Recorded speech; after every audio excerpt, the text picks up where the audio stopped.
It's time for this week's episode of Brandon Sports Talk, featuring in-depth interviews from those who are trending in the world of athletics. And now, here's the host of Brandon Sports Talk, Brandon Pate.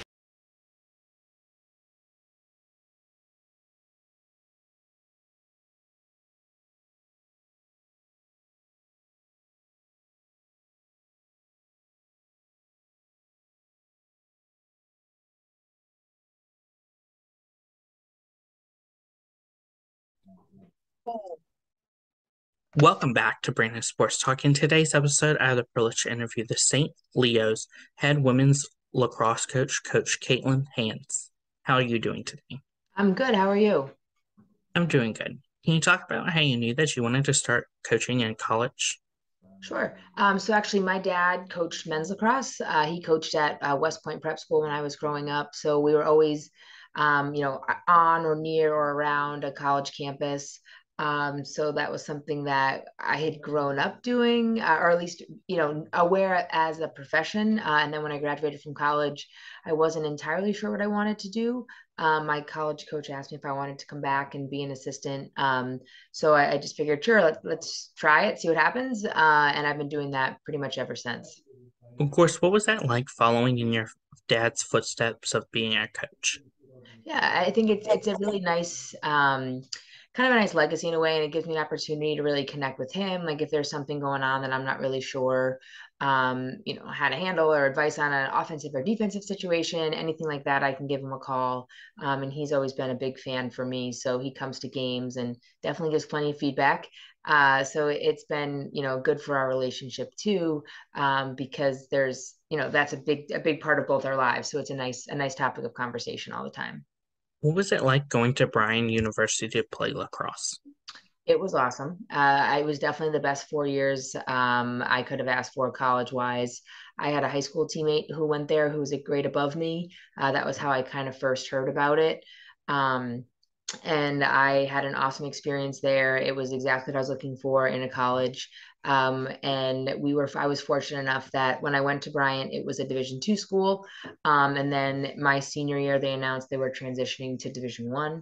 So we got to play some Division I opponents my senior season. So that was really cool.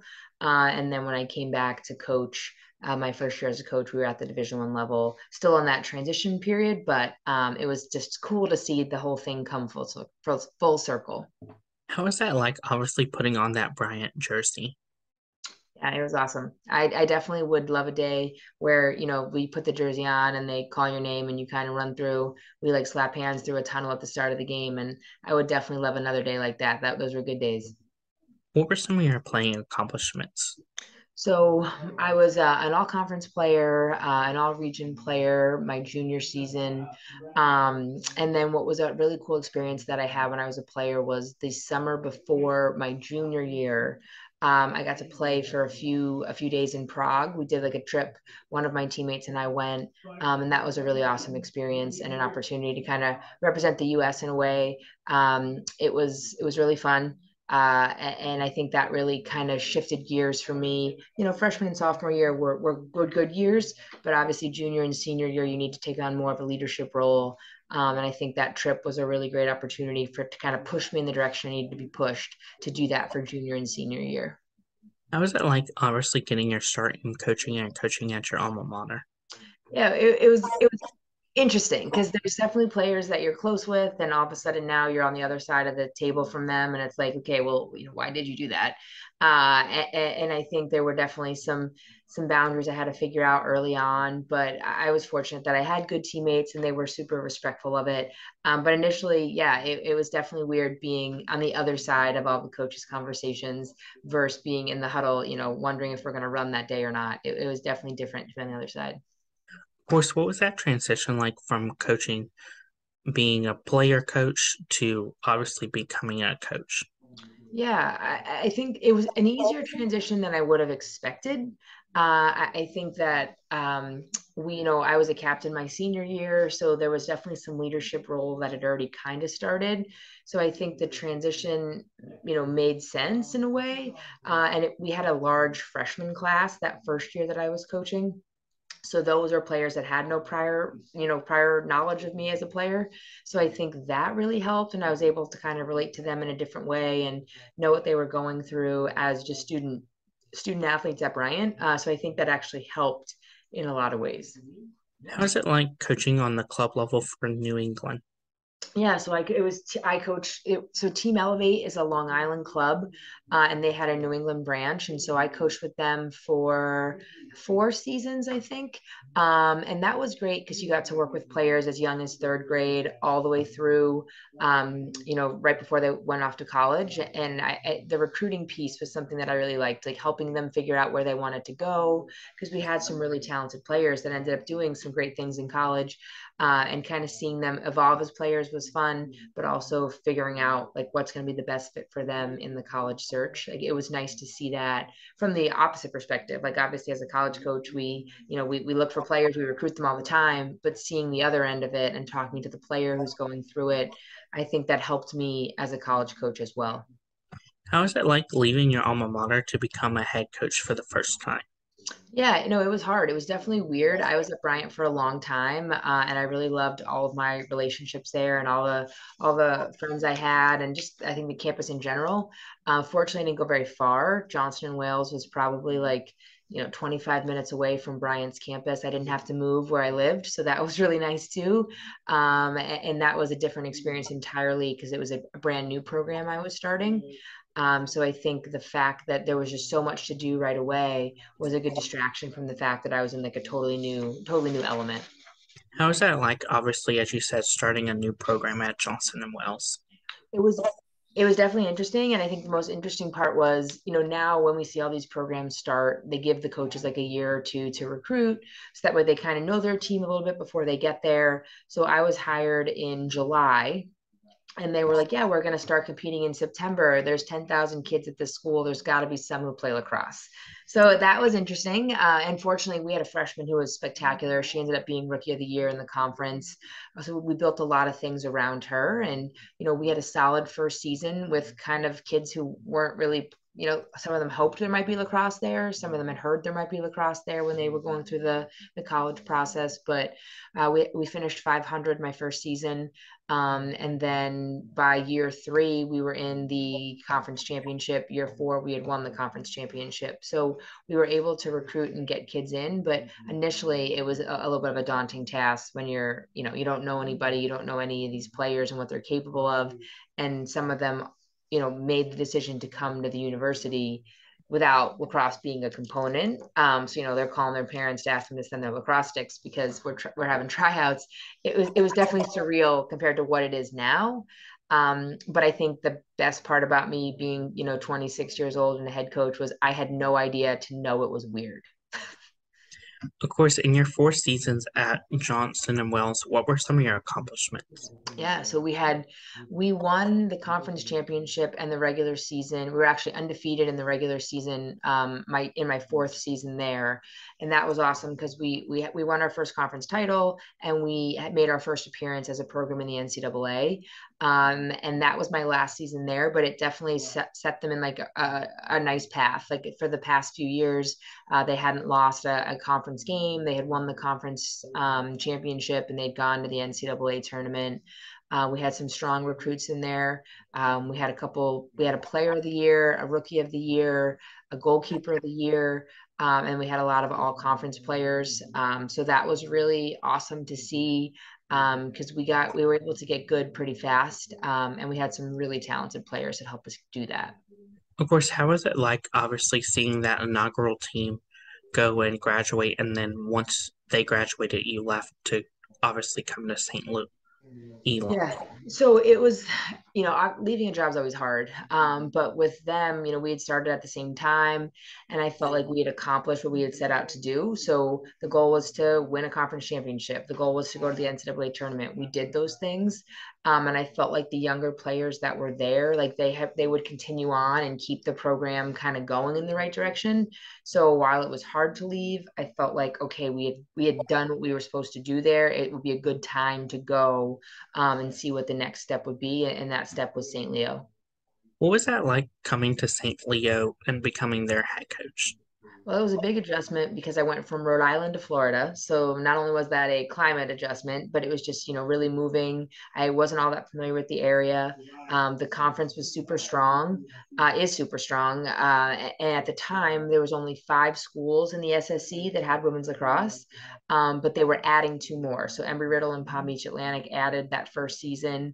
So it was a good time to be new because there was a lot of new happening in the conference. But it was definitely daunting because the level of play down here is very strong. So I had to really figure out how you coach down in Florida with the temperature being a factor, and how to find the right players to fit the mold that is the SSC lacrosse landscape. Of course, what was that like building the culture at St. Leo and building the coaching staff around you? Yeah, so I actually kept the assistant coach who was here previously in my first season. So that was good because she really knew what was going on with as far as the university, and she had a pulse of the team. So that helped. And I spent a lot of time early on talking to her, talking to players on the team, trying to figure out, what needed to be fixed culturally and what was good. And that was always going to be a work in progress. I feel like this is the start of year 6 for me, and we've kind of really set in where the culture is kind of what I would hope it would be, without having to work really hard at it on my end. Like in the beginning, you're facilitating a lot of the culture stuff. Now, I think that the upperclassmen know what the expectation is, so they're able to do a lot of the policing stuff without me. Of course, what was the 2018 season like coming off of the best season? Yeah, that was a good start. So we started that season 13-0. We had a really strong senior class. They had a lot of speed. We were good offensively, so that was fun for them. They had their freshman season. They had only won 3 games, so I think to go from 3 wins to 13 wins in the 4 years, that was good for them.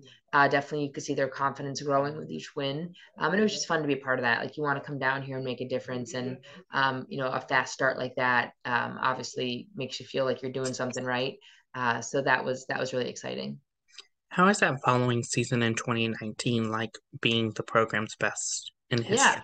yeah, no, that was exciting. Like I think for us, we started getting some recruits in, and we started kind of putting the pieces together, and it was definitely moving in the right direction. And I feel like we were on the about to kind of turn that corner and put ourselves in a situation where we could be considered in the top 4 of the conference, because that's a great spot to be in. And then COVID happened the following year. And then we got cut short to only play 10 games in 2021. Or I'm sorry, in spring 2021. And then last year we really only had, it was our first kind of normal year.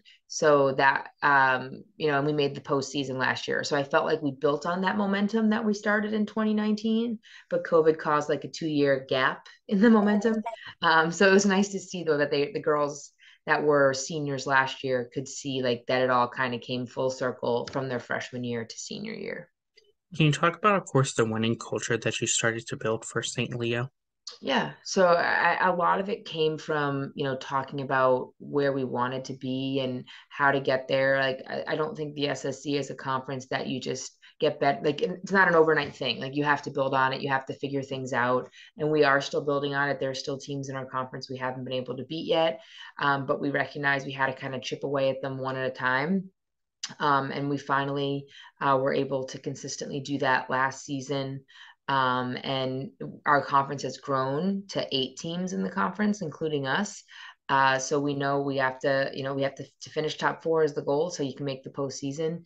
And I think talking about that a lot, and thinking about what that looks like and how we have to get there, like that was how that culture is developed, what started to be developed and is still developing. Of course, who are some of the teams in your conference?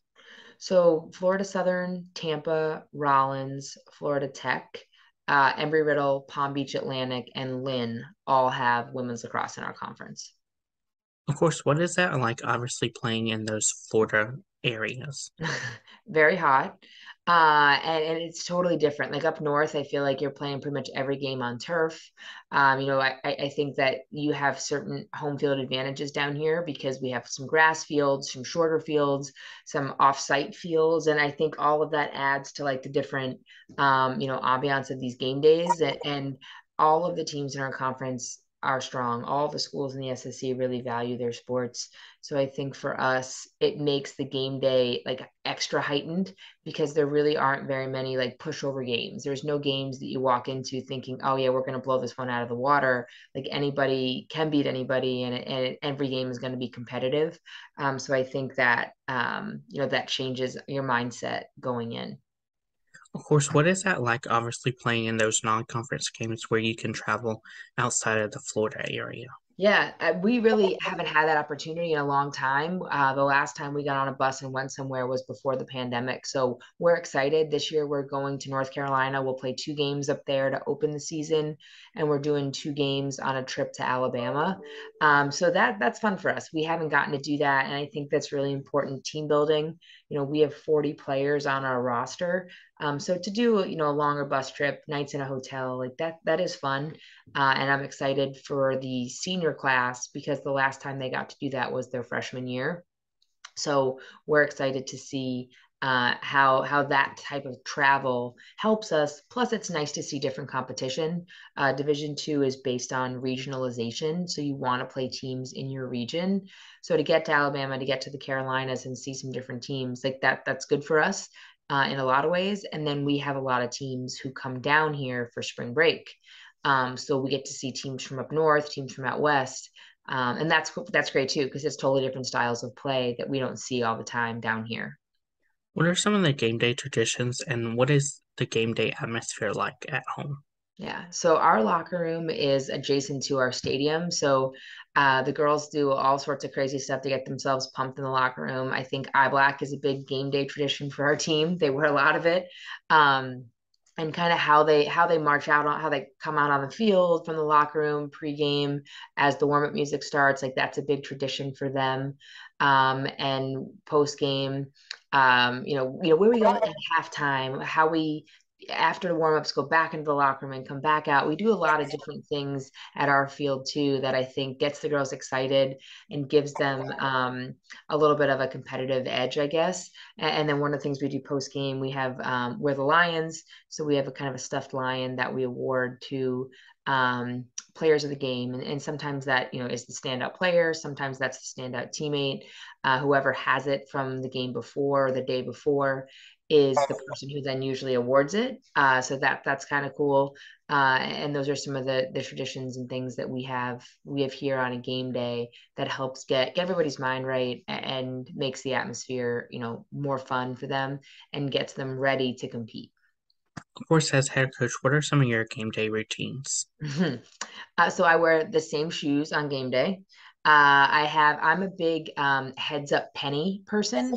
So if I find a heads up penny on or around a game day, like I might hold it in my hand during the game. I actually have a couple different heads up penny bracelets that players have given me over the years. So those are some traditions that I have that are like borderline superstitions. But I certainly have my game day outfit, my game day hat, all my things that I do um, to keep it all the same. And then if we don't play well, then we'll change it all up for in certain ways until we find the right combination, and then we keep that combination until it doesn't work anymore. Of course, as head coach, what is it like coaching and leading them to obviously win? Yes, some days it's harder than others, but I think it's a job that I take very seriously. We want them to win games. We also want them to be good teammates, good people, good students, good members of the St. Leo community. So we're trying to do all that stuff and balance it. But I think ultimately, like it's just building the relationships with the players that is what is the best part about coaching.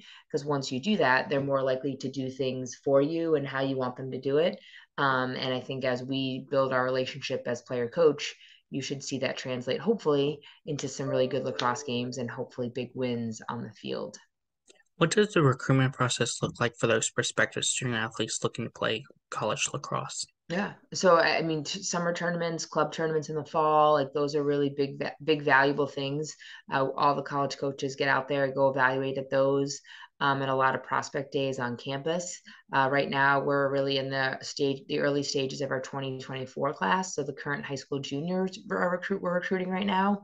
But with our 23 class, the high school seniors, we were able to see a lot of them at some summer events. Some of them came to campus for events we hosted. We saw quite a few last November. And then we were able to make some offers and get some of them to campus. And by really March last year, well, I guess March in 2022, we'd finished up that 23 class. We have a solid group of 10 coming in next year. And now we're on to the 24s, and we'll use the fall events to really evaluate them. And hopefully we can find some players who are good fits for our program and our school. What do you look at in those prospective student athletes when going on the road? On the road. So yeah, when we're actually at tournaments, we always look for speed. Speed definitely is something that you can't coach. So we like speed. We like players that do kind of those gritty plays, the 50-50 balls, the draw controls in our sport. Those are valuable possessions. So players that are doing that at the tournaments are definitely things we're looking for. Obviously, if somebody's got incredible stick skills or an amazing shot, we'll note all that. But we do recruit, like you'll hear from some teams that recruit a lot of midfielders. We definitely do try to recruit true to your natural position. So we want true defenders, we want true attackers, and obviously we want a lot of middies too. So we have those legs. But what I've certainly learned down here is you need speed. So that's a big thing that we're looking for right away. Of course, what does the official visit look like for those prospective student athletes coming to St. Yeah. Leo?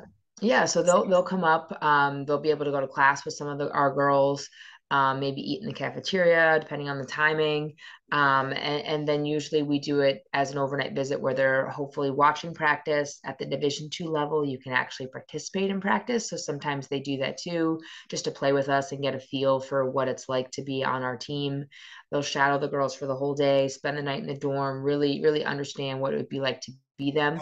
We usually do some sort of a team dinner or team something so that way everyone gets a chance to meet the recruits.